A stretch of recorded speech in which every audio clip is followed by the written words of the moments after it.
তো আজ শনিবার, শনিবার মানেই কিন্তু আমাদের বাড়িতে ভেজ। তো ভেজের কিন্তু অনেক আইটেমই আমাদের ঘরে হয়ে থাকে। তো চলো আজকে তোমাদের সাথে ভেজের একটা খুবই ভালো আইটেম বলি, যেটা সবাই কিন্তু খেতে খুবই পছন্দ করে। কেউ কেউ ভাত দিয়ে খেতে পছন্দ করে, কেউ কেউ আবার রুটি পরোটা দিয়ে খেতে পছন্দ করে, কিন্তু আমাদের বাড়িতে আমার মা কি দিয়ে খেতে পছন্দ করে? শুধু। তো চলো আজকে বানাচ্ছি হচ্ছে দই বেগুন। হ্যালো বন্ধুরা, কেমন আছো তোমরা? নিয়ে চলেছি নতুন একটা ভিডিও। তো আজকের ভিডিও হতে চলেছে হচ্ছে দই বেগুন। খুবই ভালো একটা রেসিপি, খুব ইজি একটা রেসিপি, আর খুব ভালো ভেজ রেসিপি, যেটা আমাদের বাড়িতে খুবই হয়ে থাকে। তো চলো ভিডিওটা শুরু করা যাক। বন্ধুরা, আমি একটা বেগুন নিয়েছি দই বেগুন করার জন্য। গোল গোল করে বেগুনটাকে কেটে নিয়ে ভালো করে ধুয়ে নিয়েছি। তো এবার কিন্তু বেগুনগুলোকে ম্যারিনেট করে নেবো, সেই কারণে একটা মশলা রেডি করছি। এর ভেতর দিয়ে দিয়েছি হচ্ছে নুন, হলুদ, লঙ্কার গুঁড়ো আর কাঁচা সর্ষের তেল। এই সব কটা মশলাকে কিন্তু প্রথমে হাত দিয়ে ভালো করে মিক্সড করে বেগুনের গায়ে কিন্তু ভালো করে মাখিয়ে নিয়েছি। তো এবার কিন্তু বেগুনগুলোকে 5 মিনিটের জন্য মশলা মাখিয়ে রেখে দিয়েছি। আর এই দিয়ে কিন্তু আমি এখানটা ফ্রাইং প্যান গরম করে নিয়েছি, আর এর ভেতর দিয়ে দিয়েছি হচ্ছে সর্ষের তেল। সর্ষের তেল ভালো করে গরম হয়ে গেলে এর ভেতর দিয়ে দেবো হচ্ছে আগে থেকে ম্যারিনেট করা বেগুন। বেগুনগুলো দিয়ে কিন্তু একেবারে লো ফ্লেমে ভালো করে বেগুনগুলোর এপিট আর ওপিট ভালো করে ভেজে নেবো, যতক্ষণ না লাল হয়ে যাচ্ছে।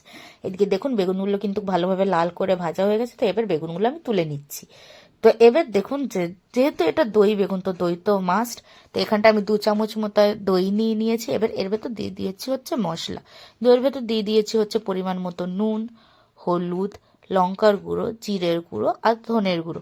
প্রথমে কিন্তু দইটাকে মশলা দিয়ে ভালো করে ফাটিয়ে নিচ্ছি, কেন কি ডাইরেক্ট দইটা যদি তেলে দিয়ে দিই দইটা কিন্তু ফেটে যাবে। তো দই যখন মশলা দিয়ে ম্যারিনেট করছিলাম এর ভেতর কিন্তু একটুখানি জল দিয়ে দিয়েছিলাম, তাতে কিন্তু দইটা ফাটাতে সুবিধা হয়েছে। আর লাস্টে এর ভেতর দিয়ে দিয়েছি হচ্ছে স্বাদ মতো চিনি। চিনিটা দেওয়া হয়েছে যাতে স্বাদটা ভালোভাবে ব্যালেন্স হয়ে যায়। এই দিয়ে কিন্তু বেগুন ভাজার তেলে আর একটু তেল দিয়ে গরম করে নিয়েছি। আর এর ভেতর ফোড়ন দিচ্ছি হচ্ছে কালো সর্ষে, কারি পাতা আর একটা শুকনো লঙ্কা। সবকিছু হালকা করে ভেজে নিয়েছি, কেন বেশি ভাজলে কিন্তু কারি পাতা পুড়ে যাবে। তো এরপর দিয়ে দেবো হচ্ছে দইটা। দইটা দিয়ে কিন্তু এর ভেতর 1 বাটি মতো জল দিয়েছি, দিয়ে কিন্তু ভালোভাবে সবকিছু ভালো করে মিশিয়ে নিয়েছি। মিশিয়ে নিয়ে এটা কিন্তু ফুটতে দেবো। এটা ভালোভাবে ফুটে গেলে এর ভেতর দিয়ে দেবো হচ্ছে আগে থেকে ভেজে রাখা বেগুনগুলো। বেগুনগুলো দিয়ে কিন্তু ভালো করে ফুটিয়ে নেবো।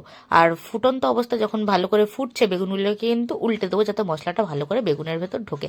তো আমি এখানটা ঝোল বেশি রাখিনি, আপনারা চাইলে একটু গ্রেভি গ্রেভি রাখতে পারেন কিংবা একেবারে শুকিয়ে ফেলতে পারেন।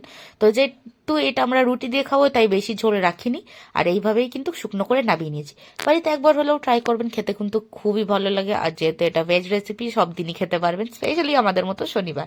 তো ভিডিওটা কেমন লেগেছে জানাবেন। ভিডিওতে ভালো লেগে থাকলে ভিডিওতে লাইক, কমেন্ট আর সবার সাথে শেয়ার করতে ভুলবেন না। চ্যানেল নতুন হলে চ্যানেলটিকে অবশ্যই সাবস্ক্রাইব করবেন। দেখা হবে নতুন একটা ভিডিও, ততক্ষণের জন্য বাই।